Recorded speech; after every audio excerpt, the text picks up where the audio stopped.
इस मुखिया ने, जिसे आपने 14 में भेजा, रिकॉर्ड पे जाके देखिएगा, शपथ ली उसने।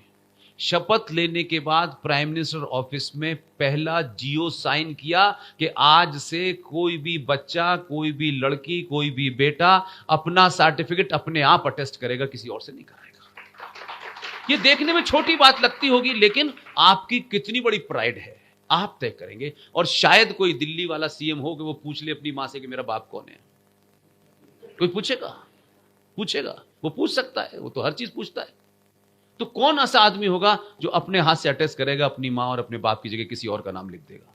नहीं हो सकता ना। ये कितनी बड़ी प्राइड है। आप तय कर, आप भी नहीं तय कर रहे, आपको पता चला आपके पिता वो हैं। अब आप बताओ, उसने लिख दिया, अब आप पिताजी आपको मान नहीं रहे, उसने लिख दिया आपके पिता वो हैं। आप जीवन और पिता ही ढूंढ रहे हो। तो छोटी छोटी चीजों को समझने की जरूरत है कि जो फिलॉसफी आपकी है उसको इतना कचरा कर दिया है हमारे लोगों ने, और जो ज्यादा इसमें गड़बड़ की है वो हमारे यहां मंदिरों से हुई है। क्योंकि वो एक ऐसा इंस्टीट्यूशन है जहां से किसी को किसी राजनीति से कोई लेना देना नहीं है। वो जो पूजा कराने वाला आदमी है, वो जो सच बताने, ये वहां से निकलनी चाहिए थी चीजें। ये अंग्रेजी स्कूल में और यूजीसी के कोर्स में से नहीं निकलने वाली हैं। ये स्कूल में नहीं कोई बताएगा, ये तो मंदिर से निकलनी चाहिए थी ना, कि ये गड़बड़ हुआ है, ये करेक्ट है, ये गड़बड़ हुआ है, ये करेक्ट है। और अब स्थिति ये हो गई है कि मठ मंदिरों के लोग इतने बिक चुके हैं कि सरकार तय करती है उनके बारे में, और उनके अंदर का जो, आपके अंदर एक अकड़ होती है ना, अगर आप किसी चीज को जानकार होते हैं तो आपके अंदर होता है ना, मैं तय करूंगा ना यार, ये कहने की हिम्मत। जैसे ही आप लालची हो जाते हैं फिर आप तय नहीं करते, फिर दूसरे तय करते हैं। मंदिरों से आज तक कोई मूवमेंट मुझे बताइए जो कभी चला हो। एक से एक 30 मार खाए। ये श्री श्री श्री इतने 2-4 हजार बार श्री लिखने के बाद लगता है पता नहीं कब से श्री हैं, ये गए नहीं जमीन से आज तक गई, सिर्फ दुकान चलाने के लिए। एक मंदिर से ये सवाल नहीं उठा कि भाई ये देश, जब हमारा संविधान बन गया, सरकार भारतीय है, तो इस देश में गुरुद्वारों से, मज़ारों से, चर्चों से, जो भी सिख अपने गुरुद्वारे जाता है, वाहे गुरु के नाम पे जाता है, वो जाकर के अपने, जैसे यहाँ कुछ लोग इसमें डाल रहे थे पैसा, डाल के चला जाता है। ये पैसा सरकार नहीं लेती है, ये पैसा सरकार नहीं लेती। किसी गुरुद्वारे, किसी मज़ारों का, किसी चर्च का कंट्रोल किसी सरकार के पास नहीं है। लेकिन आपने इतना नंगा नाच किया है मंदिरों के अंदर, मर्डर हुए हैं इस बात के लिए, पुजारियों के आपस में मर्डर हुए हैं, चढ़ावे को लेके मर्डर हुए हैं।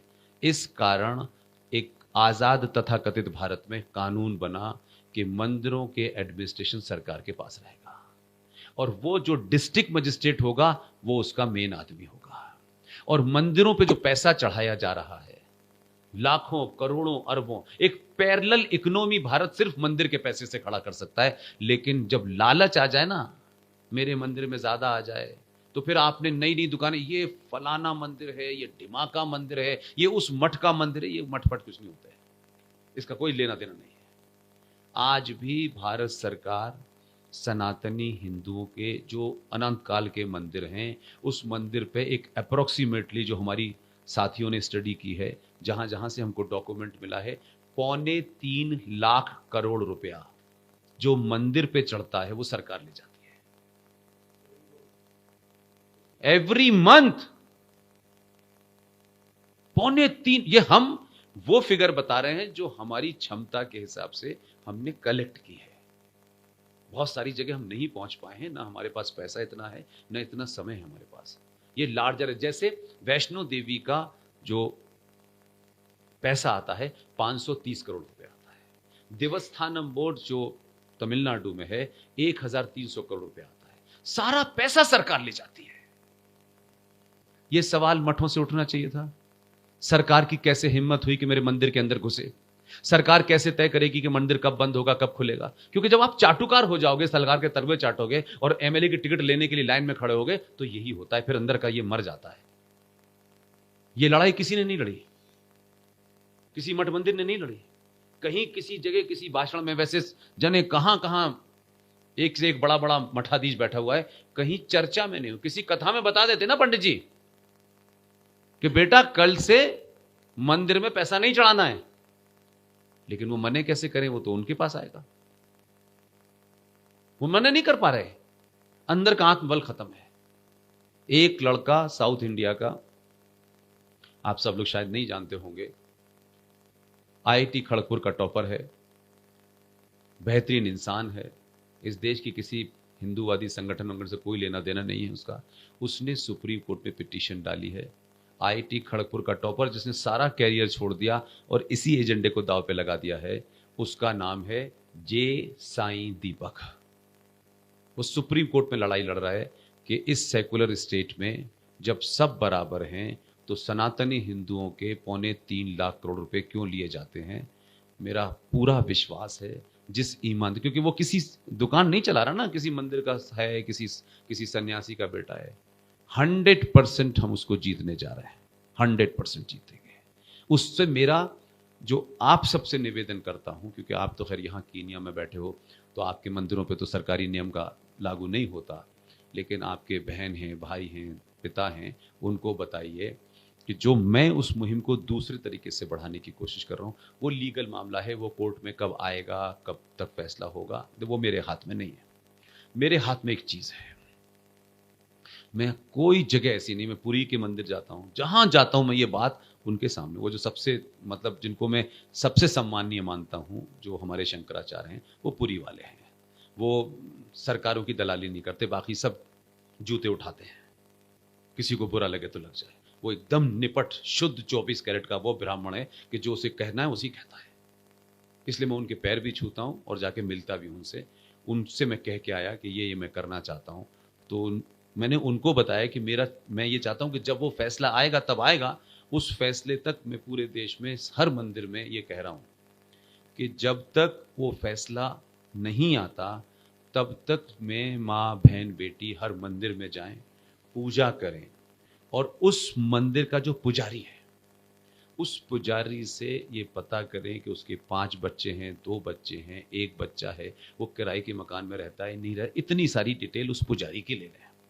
और ये कोशिश करें 10 लोग मिलके कि हमारे 100-5,000 एम्प्लॉय हैं, उसमें इस मंदिर के पुजारी का घर का पूरा खर्चा महीने का कितना है, ठीक है।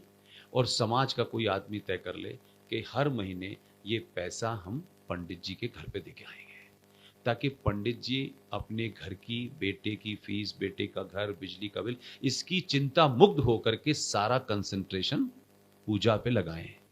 और जो पूजा करने आए पंडित जी उससे ये कहें कि देखो ऐसा है, जब तक ये युद्ध हम नहीं जीतते तब तक तुम सिर्फ 2 बूंदी के लड्डू चढ़ाओ, सरकार का आदमी आएगा तो मैं उन्हें 2 बूंदी के लड्डू दे दूंगा, ये ले जाओ, यही चढ़ाया है। ये मेरे हाथ में है, इसके लिए तो सरकार की जरूरत नहीं है। अगर आप ये मुझे बताइए कि जो पैसा चढ़ाने वाले थे वो पैसा बाहर चढ़ा दीजिए ना, कोई आदमी समाज में सर्वमान तय कर लीजिए कि भैया ये आपको जो डोनेशन आप मंदिर में जाके देते थे ये यहां दे देना, उससे मंदिर की रखरखाव पे पैसा खर्च करें, मंदिर के ऊपर खर्च करें, लेकिन वो पैसे के वो आपके हाथ में है। लेकिन एक बार आपने उस सील में डाल दिया तो फिर डीएम आके करेगा ना उसका हिसाब। और उसी पैसे को अगर आप लार्जर इंटरेस्ट में देखें तो आज भारत के अंदर लड़ाई को ऐसे भी लड़िए, वो कुछ लोग लड़ेंगे, और लड़ाई को ऐसे भी लड़िए। जो ऐसे लड़ सकता है उसे ऐसे लड़ने दीजिए। वो सुप्रीम कोर्ट में लड़ रहा है, सुप्रीम कोर्ट में 10 दिन लगेंगे, 10 महीने लगेंगे, वो हमारे हाथ में नहीं है। लेकिन जब तक हम फैसला नहीं आता तो दूसरा भी लड़ सकते हैं। तो मेरा उस पर एक विचार है जो मैं सबसे बोल रहा हूं, उसमें बहुत मठाधीशों को बड़ी दिक्कत हो रही है। उनका भाई साहब हमारी तो दुकान सालों से चल रही थी, हमारी तो चली रही है ना दुकान, तो हमारी दुकान ज्यादा जरूरी है, भाड़ में क्या राष्ट्र, बाद में बात करेंगे राष्ट्रवाद की तो जब हमारी दुकान चल जाएगी। मेरा सिर्फ इतना कहना है कि अगर हम वाकई में ईमानदार हैं, जो है नहीं, हम बहुत बेईमान लोग हैं, पूरे देश में सर्वमान 10 लोगों को चुन लीजिए और सब जातियों से चुन लीजिए, कि जैसे ही 2 कम हो जाएंगे फौरन आरोप लग जाएगा। सब जाति से 10-15 लोग चुन लीजिए और उनका कोई ट्रस्ट बना दीजिए, और जब यह फैसला आ जाए कि सरकार ये पैसा नहीं लेगी, अरबों खरबों रुपया उस ट्रस्ट में हो, और पूरे देश में लोगों को अपॉइंट करें, बाकायदा नौकरी पर रखें, और देखें कि हमारे समाज में कौन पीछे रह गया है, किसकी बेटी की शादी नहीं हुई, किसके बेटे की नौकरी नहीं लगी, और कौन बेटा और बेटी ऐसे हैं जो फीस के कारण नहीं पढ़ पा रहे हैं। वो अरबों खरबों के ट्रस्ट से आप हर सनातनी को पैसा दे सकते हैं, कुछ करनी नहीं उसने। सरकार ने स्कॉलरशिप नहीं दिया, सरकार दलितों को दे रही है, ब्राह्मणों को नहीं दे रही, सरकार ठाकुरों को दे रही है, किसको दे रही है? सरकार के भिखारी क्यों बन रहे हैं? सत्ता ताकत जो अभी आपके हाथ में, जो ले सकते, जिसमें कोई कानून की बात नहीं है, कोई लड़ाई झगड़े की बात नहीं है, सिर्फ अंदर के स्वार्थ की बात है। जो 10-5 ऐसे लोग हो कि भाई हमें इन पे अंतिम विश्वास है, बस हम इनकी बात मानेंगे। कोई एक बच्चा इस देश के अंदर बिना खाना खाए नहीं सो सकता, इतना पैसा है।